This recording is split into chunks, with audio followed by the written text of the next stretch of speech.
But if they ain't burdening you with, they complaining, then what the fuck you gonna burden them with yours for? Wow. Do your job.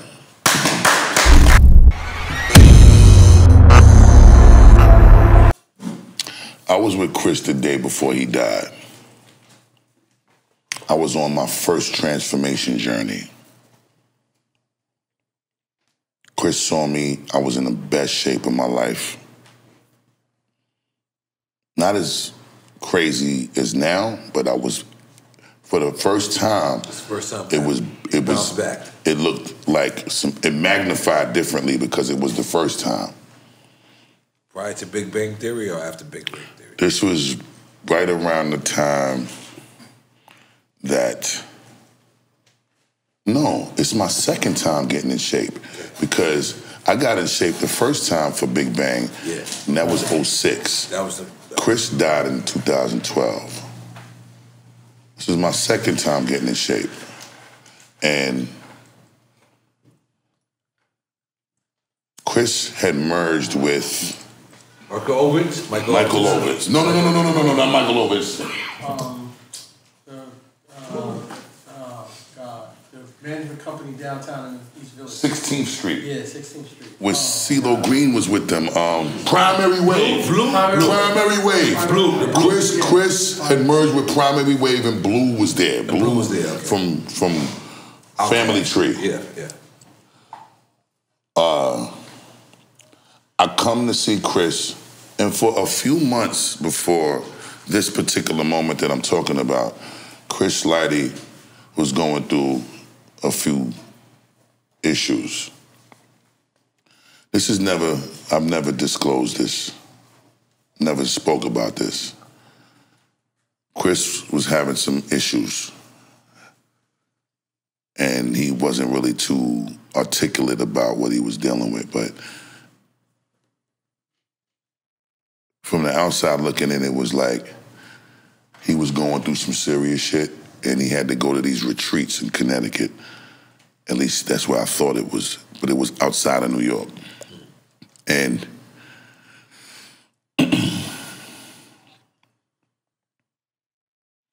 whatever he was going to do, it was to fix and help him find a different kind of resource to balance out his spiritual, mental equilibrium. I don't really know exactly what it was that he was going through, but I know it was for the first time I've ever seen Chris since Rush Management days in '89 and '90. We started with him. To that time frame, it was looking like Chris' spirit was broken. I was seeing Chris for the first time in a way that seemed like he was ghost in a shell. You know, that Japanimation series? Yeah. It looked like he was a ghost in a shell. It was like he was alive, but he wasn't alive. He wasn't really there. Right.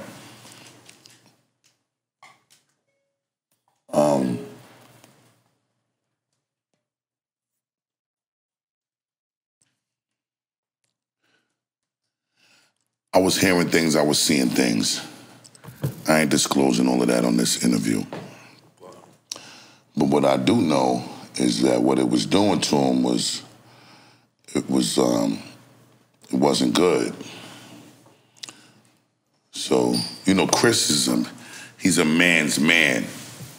And I think a very challenging thing about our reality, especially as black men, is we're not really allowed to disclose vulnerability. You know what I'm saying? You ain't really allowed to show weakness.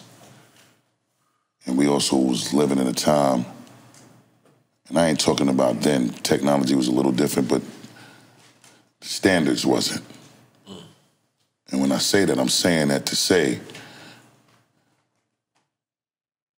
you can't let another nigga know when you in a fucked up situation because that man might use that information against you. So even when you really need help, reaching out to somebody for it was scary to do.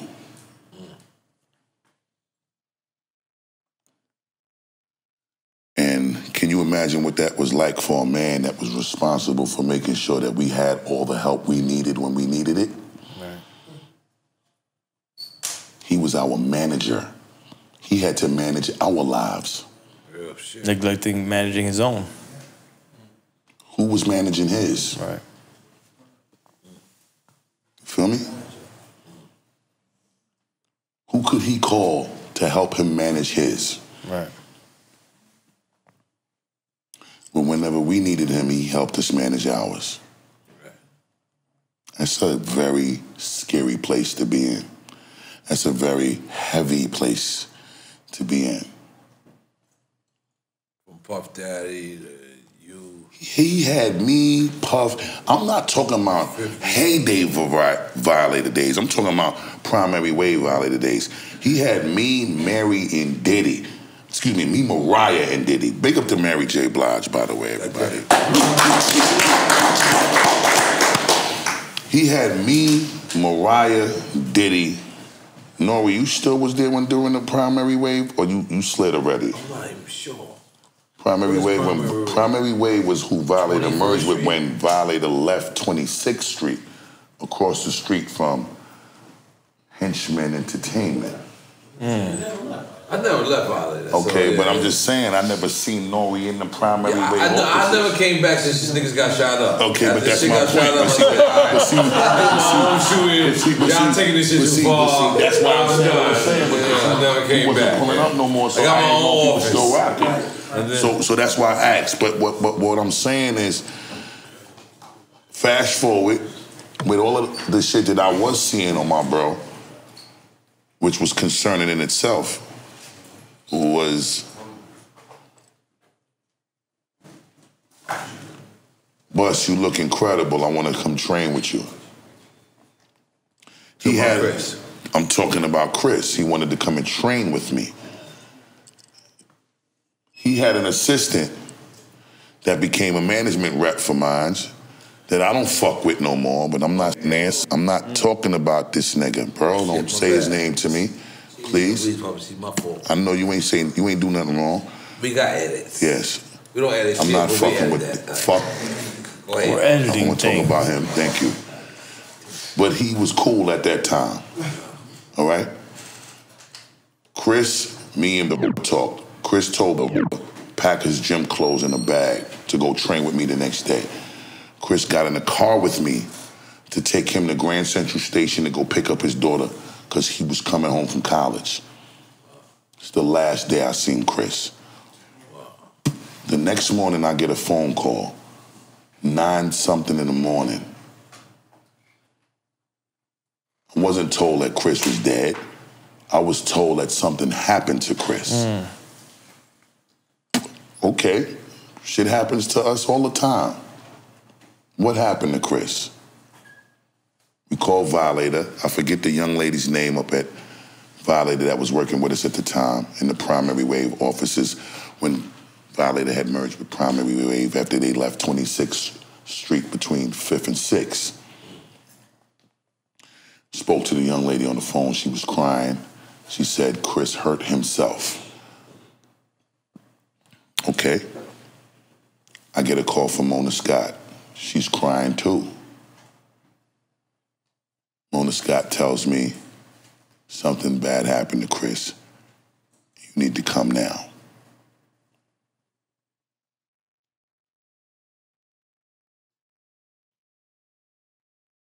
I called Rob. Again, I don't want to talk about this dude. I don't want to call his name. But I called this dude that was working as Chris's former assistant and became a young new management rep. I called him and said, look, I'm pulling up on you. I need you to come with me and take me to Chris' crib in the Bronx. You've been to Chris' crib? I meet him in Manhattan. I've been to Chris' crib prior to that in the city. Never in the Bronx? Never been to Chris' crib in the Bronx. Chris weird had to a me. $5 million crib In the Bronx? in the city 2, 3 blocks away from the Violator office on 26th Street. Okay, yeah. So was him But having a he crib lost that crib and went back to the Bronx. Is that weird to you? Like, that is weird because, again, there's shit that went down that I can't get into on this camera with who he was fucking with. Right.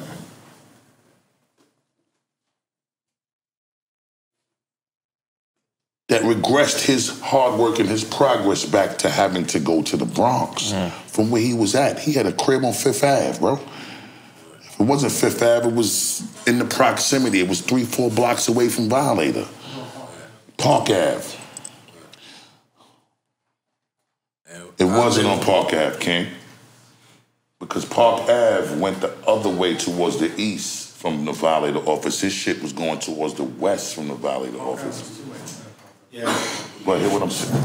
Hear what I'm saying, King. 26th Street Violator was a one-way going towards the west side. Park Ave was towards the east side. His crib was towards the west side. I believe it was off of 6th Avenue. Because that street went upwards, which was 6th, and his crib was like 2 blocks away from 26th, like 24th off of 6th Ave.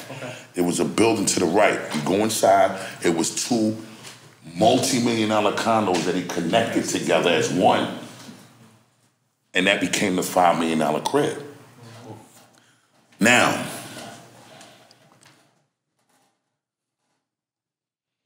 not to get too much into that, Chris ended up back in the Bronx. And when we get to the crib, Chris was dead already. you actually went to the house? I was at the house and I watched Chris' body come out of the house in a black bag and put into a vehicle with no windows in it. An ambulance or a coroner vehicle, excuse me. I saw that myself.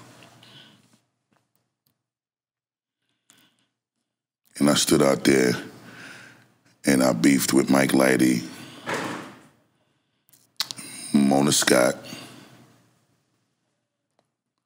A.B. Butler, some of the other Violator members, the original Violator members, Chris, Ali, and the rest of them brothers, about where was Chris Lighty's belongings gonna go.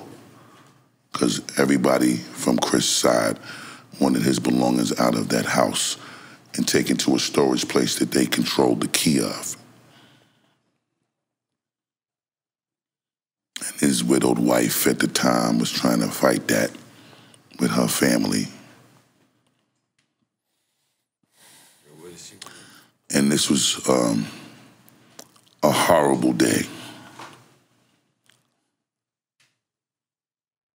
This day was a day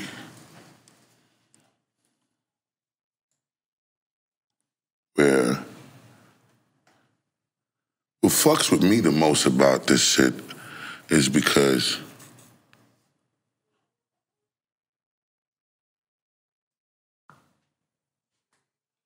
you know, being the first Violator artist, Chris never came to my studio sessions. You feel me? So,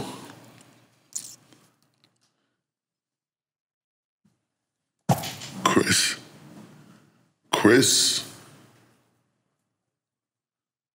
he started coming to my studio sessions in 2011. Mind you, I've been doing this with him since 89, 90. I signed my deal December 12th, 1989, when I was 17. I'm 48 years old now, bro. So, he never came to my studio sessions. So, you know, I used to watch when all the other incredible artists came to the roster and he was moving around with them to their movie sessions. He set up all your incredible studio sessions. No, he didn't set up none of my studio sessions. Like that, no. Chris ain't had nothing to do with my studio sessions. Chris set up all of my incredible record deals. But I'm not gonna lie, Buzz. I don't think you needed anybody. 'Cause you were set up in soundtracks. Yeah, now I'm a micromanager. I'm a hands-on about my life. I would go with soundtracks, and they would be like, "Are you a Busta?" I'm like, "Geez, Louise." Nah, but that's my West Indian shit though. Like, you know, my mother, she You would take over any studio you ever like just rented.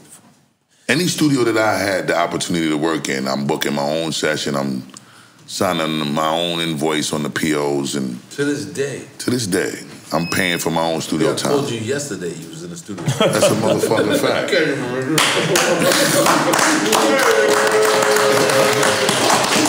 I get up and I'm like, oh, this nigga boss is gone. I'm about to go to sleep. But Chris never came to my studio sessions.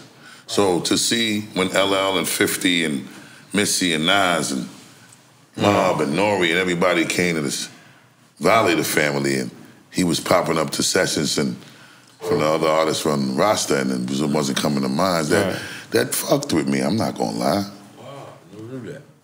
It fucked with me. Never knew that. But the way I was raised was to not complain. It was just about doing what you needed to do to make the big homie pull up to your session. Right. Because nobody cares when you complain anyway.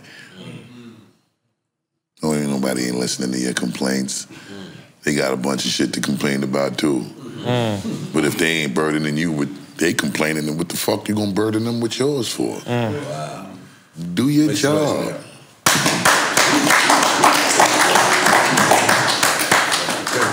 So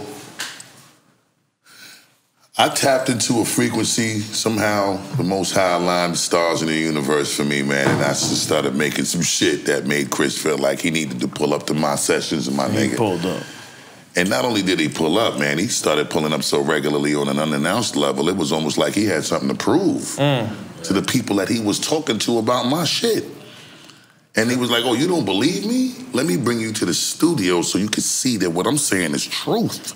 Can I talk to you real I'm not talk? finished. You're not going to interrupt me, N.O.R.E. I'm not going to interrupt you. I'm going to actually fall back. Thank you, Ken. Love is love. Love is love. Now, this is important to me. That's why I just want to get it off. Let me just finish this part. My brother came to the studio with his children and made me press play. He came to the studio with other movie and television execs and made me press play.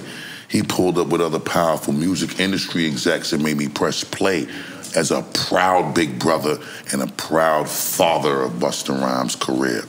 Wow. So as I watched him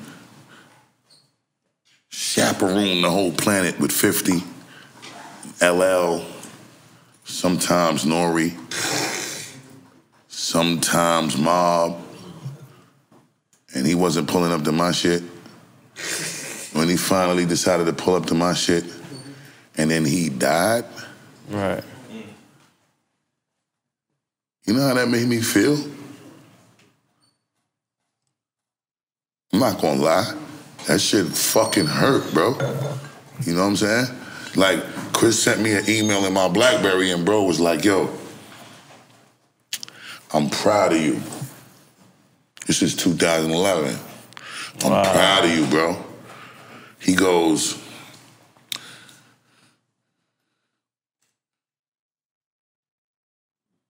you finally did it. Pink Floyd didn't record their greatest album called The Wall until their 8th album. You finally caught that train. Congratulations, Busta Rhymes. Oh, so now you telling me that I'm, and this is ELE too. Right. Back in 2011. I started this album in 09, 11 years ago. Wow. So he tells me this in 2011, and then you die, you don't live to chaperone around the planet with me? I feel cheated. I'm being shortchanged. This ain't fair. This ain't right. This ain't right. I was the first here. I don't get my turn, nigga.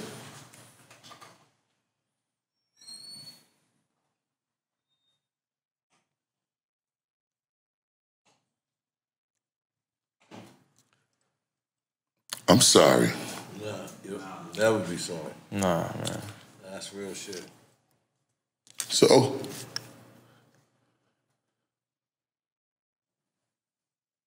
I lose my father too while I made this album.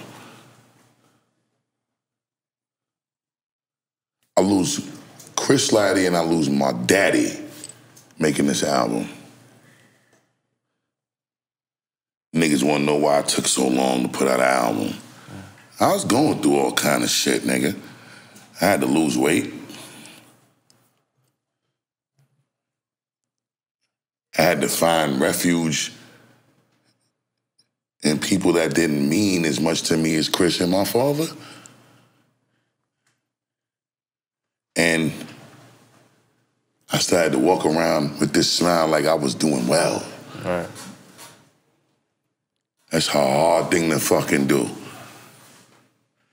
And I ain't looking for no sympathy. I just want to share because I want niggas to know pain that you go through too. You could look at me and see your pain in me. Because ain't none of us exempt from suffering. Right. That's all this is about that I'm sharing.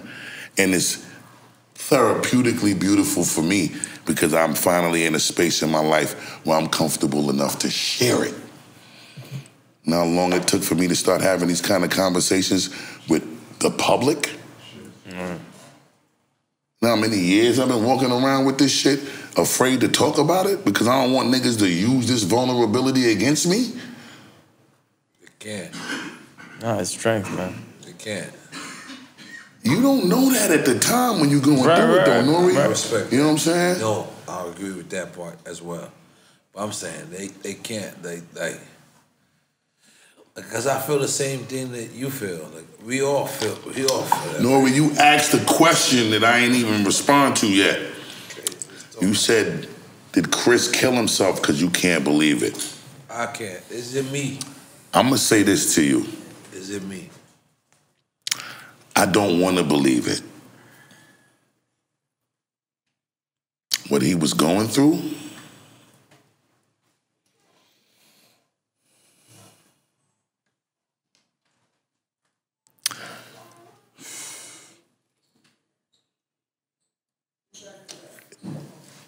it won't allow, what we know of Chris won't allow us to accept that possible reality. But what he was going through, I don't know if we understood the significance of how serious it was, neither. Feel me? So, I don't have the answer for that, but I'm gonna leave you with that. You can take that and walk with it and figure out what it is that you think I might be saying. But what I am saying is there ain't no statute of limitation to a murder, neither. So, a lot. I ain't gonna stop till I get to the bottom of it. I need to take a break. Yeah.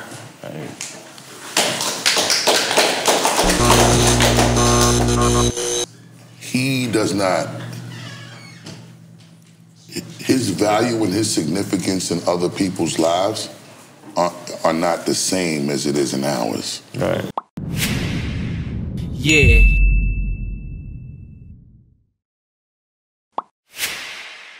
Yeah.